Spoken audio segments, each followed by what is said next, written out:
भाई के बिश्नोई जी को और महाराज जी को कि उन्होंने एक साथ इतने साधु संतों के दर्शन कराने का सौभाग्य मुझे दिया।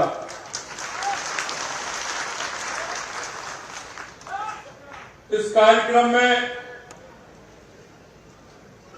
आपके अपने ही लोग युवा उत्साही उद्योग महाराज, पूर्व मंत्री हेमाराम जी चौधरी साहब,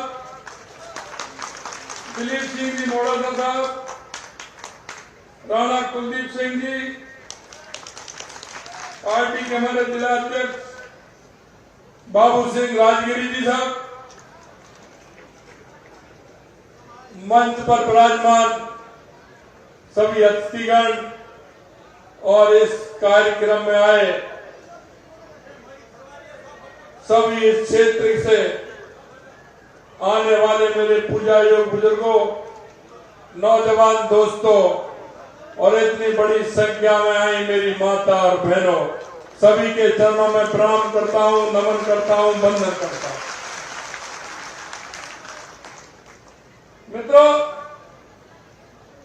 यह देश साधु संत महंत मुनि और तपस्वियों का देश है। यह देश हमारे साधु संत के माध्यम से हमारी संस्कृति को आगे बढ़ाने का काम करता है। मैं आपसे कहना चाहता हूं कि यह दौरों की धरती है और यहां की ये आभा जो दौरों की आभा है, लोग इसको दुनिया में जिस आभा से पहचानते हैं, निश्चित रूप से ये जैसलमेर और बाड़मेर की धरती दौरों की धरती है। दुनिया इसको प्रणाम करती है, सलाम करती है। मैं भी इस धरती को प्रणाम करता हूं, सलाम करता हूं।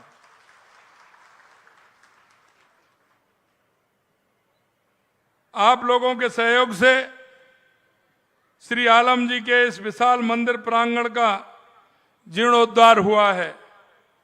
इसका आशीर्वाद, यश हमेशा आपको मिलता रहेगा, ऐसी मेरी कामना है।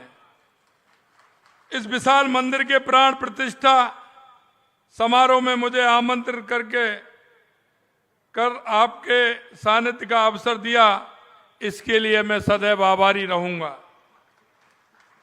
मंदिरों का निर्माण और उसका विकास कार्य कर हम न केवल अपने आराध्य के प्रति अपनी कृतज्ञता जताते हैं, बल्कि हमारी महान संस्कृति के विकास में भी बहुत बड़ा योगदान इसमें है।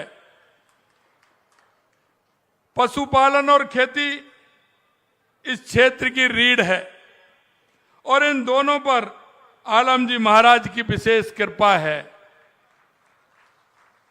जब फसल की कटाई होती है तो किसान सबसे पहले आलम जी महाराज के नाम से माणा भर के निकालते हैं और महाराज जी का आशीर्वाद उन्हें मिलता है। मालानी के घोड़े पूरी दुनिया में प्रसिद्ध हैं, जिन पर आलम जी महाराज की खास अनुकंपा होती है। जब घोड़ी के बच्चे का जन्म का समय होता है तब आलम जी के दौरों की मिट्टी घुड़साल में डाली जाती है, जिससे कि वो बच्चा स्वस्थ रहे, मस्त रहे और मालानी घोड़े की जो पहचान है वो पूरे देश में उसकी पहचान रहे। जैसा कि आप सभी जानते हैं, हमारी सांस्कृतिक मूल्यों के निर्माण में मंदिरों की बहुत बड़ी भूमिका है। मित्रों, मैं कहना चाहता, एक समय वो था देश की आजादी और उससे पहले हमारी सांस्कृतिक विरासतों का मिटाने का काम चल रहा था। इस देश की संस्कृति दुनिया में सबसे अलग है। दुनिया में हमारी संस्कृति की पहचान है। हमारी संस्कृति को मिटाने का प्रयास खूब किया गया। कभी हूण आए, कभी कुषाण आए, कभी इस्लाम आया, कभी अंग्रेज आए, लेकिन इस हमारी संस्कृति को मिटा नहीं पाए। वो आए लेकिन हमारी संस्कृति में ही समा गए। हमारी संस्कृति में कोई अंतर नहीं आया। मैं आपसे निवेदन करना चाहता हूं, बार बार हमारी संस्कृति पर हमला होता था, हमारे सांस्कृतिक विरासत के स्थानों को मिटाने का काम किया, लेकिन मैं आपसे कहना चाहता हूं, क्योंकि कांग्रेस तुष्टीकरण के आधार पर राजनीति करती थी, कांग्रेस भ्रष्टाचार के आधार पर राजनीति करती थी, कांग्रेस जिस आधार पर राजनीति करती थी, हमारे यशस्वी प्रधानमंत्री नरेंद्र मोदी जी ने 2014 के बाद उन राजनीतिक नेताओं को भी बदलने के लिए मजबूर कर दिया और राजनीतिक पार्टियों को भी मजबूर कर दिया बदलने के लिए। आज आप देख रहे हैं, चाहे काशी विश्वनाथ का मंदिर हो, उसका किस तरह से यशस्वी प्रधानमंत्री नरेंद्र मोदी जी के नेतृत्व में हमारा काशी विश्वनाथ मंदिर का विशाल, कितना बड़ा मंदिर हमारा बनाया है, जो हमारा सांस्कृतिक विरासत थी। इसी तरह से उज्जैन के महाकाल लोक को भी देख लीजिए, उसको भी बनाने का काम किया। सोमनाथ मंदिर को भी देख लीजिए, उसको भी बनाने का काम किया। यही नहीं मित्रों, चार धाम यात्रा की हमारे हर बुजुर्ग जो जिंदगी के सारे काम करते हुए जब उस पर आता है तो वो कहता है कि मुझे चार धाम की यात्रा करनी है।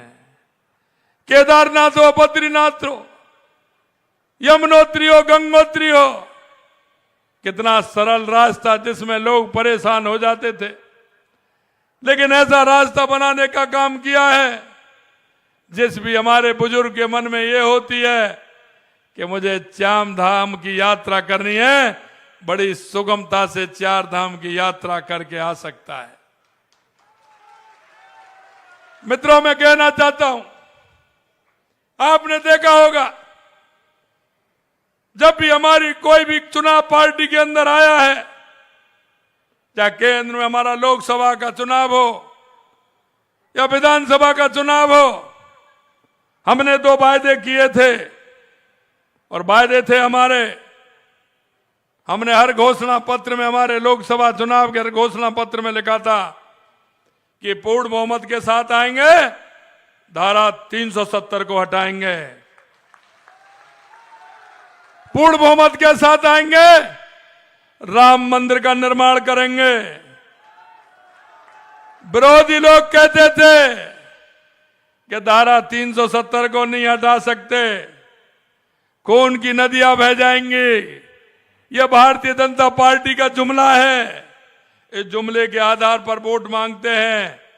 हमने कहा हमारा कोई भी हम जो कहते हैं वो जुमला नहीं होता है, क्योंकि देश के यशस्वी प्रधानमंत्री नरेंद्र मोदी जो कहते हैं वो करते हैं और करते हैं वो ही कहते हैं। हमने कहा पूर्ण बहुमत की सरकार आएगी, हम निश्चित रूप से 370 हटाएंगे, क्योंकि यह भारत मां का मुकुट है। जम्मू और कश्मीर, हमारी पूर्ण बहुमत की सरकार आई, हमने धारा 370 को धराशायी किया और मां आज अमन चैन है। कल आपने देखा होगा जिस तरह से यशस्वी प्रधानमंत्री जी ने जम्मू कश्मीर के लिए योजनाएं भी निर्धारित की और वहां कितना बड़ा काम हुआ है, ये आप सभी को पता है। पिछले दिनों में लगभग 2 करोड़ लोगों ने वहां का जाकर के, पर्यटक 2 करोड़ के लगभग वहां कश्मीर के अंदर पहुंचे हैं। यही नहीं मित्रों, हम कहते थे रामलला हम आएंगे, मंदिर वहीं बनाएंगे, लोग कहते थे तारीख नहीं बताएंगे, इस तरह का ताना कसते थे। हमने तारीख भी बताई, मंदिर का निर्माण भी किया और 22 जनवरी को रामलला की प्रतिष्ठा का कार्यक्रम भी हुआ। हमने उनको भी कहा कि आप आइए, रामलला की प्रतिष्ठा में आइए, आपको आमंत्रित करते हैं। लेकिन रामलला भी जानते हैं कि किसको बुलाना है, किसको नहीं बुलाना है। क्योंकि कहते हैं ना, राम पहले ही उनके दिमाग में समा जाते हैं। कहते हैं कि ना, जिसको राम दिलद्दर देता है उसकी मत पहले हर लेता है। उनकी ये भी मत मारी गई, वो दर्शन का लाभ भी नहीं उठा सके। मित्रों, मैं निवेदन करना चाहता हूं आपसे कि देश की संस्कृति, देश की विरासत, जो दुनिया में हमारी अलग से पहचान थी, धीरे धीरे आप देख रहे हैं 2014 के बाद हमारे यशस्वी प्रधानमंत्री जी ने, चाहे वो हमारे गरीब कल्याण के कार्य हों, चाहे हमारे रक्षा को लेकर के देश की सीमा सुरक्षा की बात हो, आज हमारी सीमा सुरक्षित है। पहले कोई भी आता था, रेलवे स्टेशन पर बम फोड़ के चला जाता था, मंदिर के सामने बम फोड़ के चला जाता था, बड़े बाजार में बम फोड़ करके चला जाता था, यहां तक कि सैनिकों की गर्दन काट के चला जाता था। लेकिन जब से देश के यशस्वी प्रधानमंत्री नरेंद्र मोदी जी बने हैं, तो उन्होंने दुस्साहस किया तो पुरी और पुलवामा का बदला भी अंदर घुस के मारने का काम किया। ये देश के यशस्वी प्रधानमंत्री नरेंद्र मोदी के नेतृत्व में हुआ। यही नहीं मित्रों, आज जहां भी कहीं हमारे यशस्वी प्रधानमंत्री नरेंद्र मोदी जी भी देश में जाते हैं, देश अगवानी करता है, पूरी दुनिया में उसके चर्चा होते हैं। अगर दो देशों की लड़ाई होती है, वो भी कहते हैं कि हमारी मध्यस्थता भारत के अलावा कोई दूसरा देश नहीं कर सकता। यह आपका मान और सम्मान देश के यशस्वी प्रधानमंत्री नरेंद्र मोदी जी ने बढ़ाया है। मैं आपसे निवेदन करना चाहता हूं, हम आपके बीच में चुनाव के अंदर आए थे, हमने आपसे वायदे किए थे, हमारा संकल्प पत्र हमने आपके सामने रखा था कि हम राजस्थान के अंदर आएंगे तो हमारे ये वायदे हैं। क्योंकि कोई भी पार्टी जाती है, अपना एजेंडा लेकर के जाती है। यह राजनीतिक पार्टियों का धर्म भी है, राजनेताओं का भी धर्म है।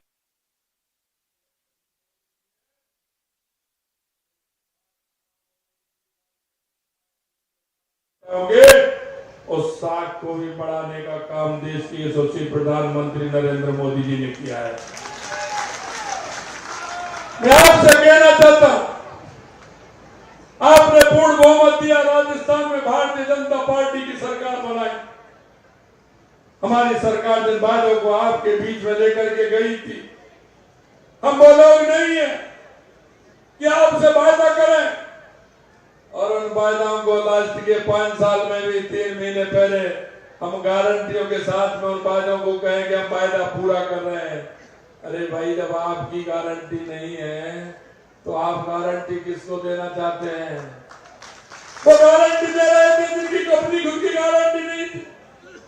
मैं आपसे कहना चाहता हूं मित्रों, आज लगभग 2 महीने से 2-4 दिन ज्यादा हमारी सरकार को हुए हैं, लेकिन हम आपके बीच में जो वायदा लेकर के आए, धीरे धीरे हमने उन वायदों को प्रारंभ कर दिया है।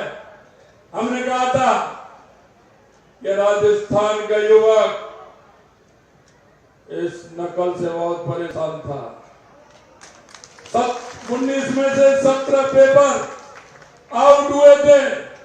हमने कहा हम एसआईटी गठित करेंगे, युवाओं के साथ जो धोखा हुआ है इसको हम, युवाओं के साथ जो कुटाराघात है, युवाओं के मन में जो तड़पन है, युवाओं के साथ जो धोखा किया है उसको बख्शेंगे नहीं। और आज भी आपसे कहना चाहता हूं, हमारी एसआईटी काम कर रही है। 25 लोगों को गिरफ्तार पहले किया था। अभी 2 दिन पहले आपने देखा होगा नेपाल से 2 लोगों को लेकर के आए हैं और 4 लोगों को गिरफ्तार करने का काम कल भी किया है। युवाओं के साथ जो गुनाहगार सरकार करे, युवा हमारा देश का भविष्य होता है। युवा के मन में तड़पन होती है, युवा के मन में करने का जज्बा होता है। उस जज्बा को कम करने का जब जिसने काम किया है उसको किसी भी कीमत पर नहीं बख्शा जाएगा, यह मैं आपको विश्वास दिलाता हूं। आए दिन गैंगवार होता था, भूमाफिया आते थे, खनन माफिया आते थे। दूसरे प्रदेशों में भी भाजपा की सरकार है, जब उन्होंने ठीक तरह से टाइट किया तो उन्होंने सोचा कि सड़क स्थली कहां बन सकता है। बोले कि ये तो राजस्थान में तो दूसरी पार्टी का राज है, वो आराम से रह सकते हैं। वो राजस्थान में उनका पलायन हो गया, वो यहाँ आ गए। राजस्थान में दूसरे प्रदेशों से आकर के वो यहाँ आ गए और यहाँ आ गए उन्होंने गुंडागिर्दी प्रारंभ कर दी। हमने कहा कि ये गुंडागिर्दी नहीं होगी। राजस्थान शक्ति और भक्ति की धरती है, ये शांति की धरती है। इसमें किसी भी तरह से किसी भी गुंडागिर्दी को या किसी गैंगवार को कोई स्थान नहीं है। हमने गैंग पोस्ट बना करके हमने उसका भी काम कर दिया और गैंगर पोस्ट ने काम करना प्रारंभ कर दिया। कोई भी अपराधी को यहाँ शरण स्थली बनाने की स्थान नहीं मिलेगा, ये भी मैं आपको कहना चाहता हूं। हमारी वो गैंगस्टर फोर्स काम कर रही है, हमने उनको चिन्हित किया है। हमने कहा जेल में जो सिंडिकेट जो चलने लग गया था, हमने जेल में भी कहा है कि कोई भी मोबाइल भी नहीं जाएगा और गैंगस्टर भी जेल से चलने वाला नहीं है। यह हमने विश्वास दिलाया था, इस पर भी काम प्रारंभ हो गया। हमने कहा था कि हम उज्ज्वला गैस का सिलेंडर 450 रुपए में देंगे। 15 दिसंबर को सरकार बनी थी, 25 दिसंबर को फैसला कर दिया और 1 जनवरी से 77 लाख महिलाओं को 73 लाख महिलाओं को 1 जनवरी से 450 रुपए में सिलेंडर मिलना स्टार्ट हो गया है। यह हमारी भारतीय जनता पार्टी की सरकार का काम है। यही नहीं मित्रों, हमारा किसान समृद्ध होगा तो देश समृद्ध होगा। हमने किसानों से वायदा किया था कि आपकी सम्मान निधि 6000 रुपए हमारी केंद्र सरकार देती है, हमारे नरेंद्र मोदी जी की सरकार देती है। हमने कहा इसको बढ़ाएंगे, हम 12000 करेंगे। हमने पहले चरण में किसान सम्मान निधि में भी 2000 रुपए बढ़ा करके 6000 से 8000 रुपए करने का काम हमारी सरकार ने किया है। हमने कहा गेहूं की हम एमएसपी बढ़ाएंगे। हमारी पहली कैबिनेट की मीटिंग में हमने 2275 हमारी गेहूं की रेट थी, हमने 125 बढ़ा करके 2400 रुपए करने का काम किया है। 125 रुपए उसमें भी बढ़ाने का काम किया है। यही निमित्त सामाजिक सुरक्षा पेंशन जो हमारे बुजुर्गों को, हमारे दिव्यांगों को, हमारी माताओं को मिलती है, हमने कहा कि इसको भी हम बढ़ाएंगे। पहले चरण में हमने 1000 से 1150 रुपए करने का काम किया है। यह भी हमारी भारतीय जनता पार्टी की इस सरकार ने किया है। मित्रों, मैं आपसे निवेदन करना चाहता हूं, आपके बीच में हमारे कार्यकर्ता गए हैं, चाहे वो हमारा बूथ का अध्यक्ष हो या मंडल का अध्यक्ष हो या हमारा जिले का अध्यक्ष हो, जिले के पदाधिकारी हो, मंडल के पदाधिकारी हो या हमारा कोई भी जनप्रतिनिधि हो, आपके बीच में जो वायदा करके आए हैं, मैं आपको विश्वास दिलाना चाहता हूं, आपके एक एक वायदे को हमारी ये सरकार पूरा करेगी। ये मैं आपको विश्वास दिलाता हूं। मित्रों, मैं आगे शुभकामनाएं भी देता हूं कि इस तरह के आयोजन हमारे आने वाली पीढ़ी को इंगित करते हैं, आगे उनको सिखाते हैं। हमारी संस्कृति, हमारा विचार कैसे बढ़े, युवा हमारी संस्कृति को आगे किस तरह से जाने। हमारे जो गांव में हमारे भागवत कथा, रामायण, मंदिरों का जागरण, हमारे छोटे छोटे नुक्कड़ नाटक होते हैं, संगीत के माध्यम से हमारी संस्कृति को बढ़ावा मिलता है। आपने इतना बड़ा भव्य आयोजन बाबा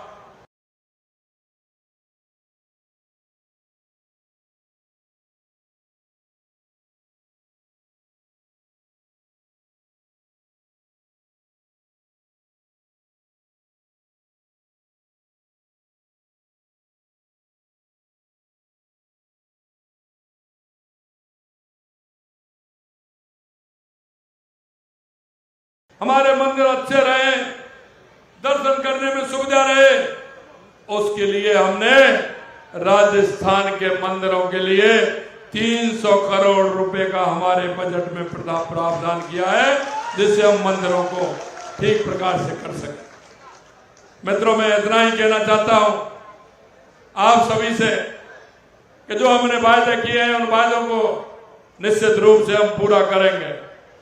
हमारा ध्येय और हमारा विचार रहता है कि अंत्योदय का जो गरीब अंतिम पंक्ति में जो हमारा गरीब भाई बैठा है उसको हमारी योजनाओं का फायदा मिले। उसको किस तरह से फायदा मिले, मैं एक और अंत में एक बात आपसे कहना चाहता हूं। हमारी केंद्र की सरकार लगातार योजनाओं के माध्यम से हर गरीब को फायदा पहुंचाना चाहती है। हम इस देश के और हम इस प्रदेश के नागरिक हैं मित्रों। हम नागरिकों का भी कर्तव्य बनता है। हमारी विकसित भारत यात्रा निकली थी, हर पंचायत के अंदर गई थी, उसमें हमने कहा था कि हमारी समीक्षा हो कि ऐसा कौन व्यक्ति है जिसको हमारी योजना का लाभ नहीं मिला था, उसको तत्काल लाभ भी मिले। हम नागरिक होने के नाते हम सभी का कर्तव्य है कि मेरी ढाणी में, मेरे गांव में, मेरे मोहल्ले में, मेरे परिवार में, मेरे पड़ोस में कोई व्यक्ति बीमार तो नहीं है। आयुष्मान आरोग्य योजना के हम इलाज कराते, उसका इलाज होना चाहिए, फ्री जांच होनी चाहिए, फ्री में दवा उसको मिलनी चाहिए। कौन व्यक्ति किस लायक है, क्या मिल सकता है, ये हमारा दायित्व सभी का बनता है। मेरे पड़ोसी को पेंशन मिल रही है, नहीं मिल रही है, मेरे पड़ोसी को अन्न मिल रहा है कि नहीं मिल रहा है, मेरा कोई बीमार तो नहीं है। हम सभी का दायित्व है कि हम माननीय यशस्वी प्रधानमंत्री नरेंद्र मोदी जी की हर योजना से जोड़ने का काम करें, हर व्यक्ति को उस योजनाओं का लाभ मिले, इसकी हम चिंता करें। ये चिंता हमें, आपको, सबको करनी है, जिससे कि हमारा वो व्यक्ति, गरीब व्यक्ति, उसको हमारी योजनाओं का लाभ मिल सके और योजनाओं का लाभ मिलते हुए आगे बढ़ सके, ये हमें करना है। मित्रों, आप सभी ने मेरे को आमंत्रित किया, मेरे को बुलाया और मेरा जिस तरह से सम्मान किया, मैं यहाँ की तपोभूमि बाबा आलम साहब जी के मंदिर को, यहाँ के सभी तपस्वियों को, और मैं सौभाग्यशाली हूँ, महाराज चंदनगिरी महाराज जी भी आज यहाँ पधारे हैं, मुझे उनके दर्शन का भी लाभ मिला है। निश्चित रूप से मैं सभी संत और महंतों के चरणों में प्रणाम करता हूँ, वंदन करता हूँ, नमन करता हूँ और आपको पुनः धन्यवाद देता हूँ कि इतने विशाल मंदिर बाबा आलम के इस मंदिर का निर्माण आपने कराया, उसकी प्राण प्रतिष्ठा है, मुझको बुलाया, निश्चित रूप से मैं धन्य हुआ। आप सभी को बहुत बहुत धन्यवाद। जय हिंद, जय भारत।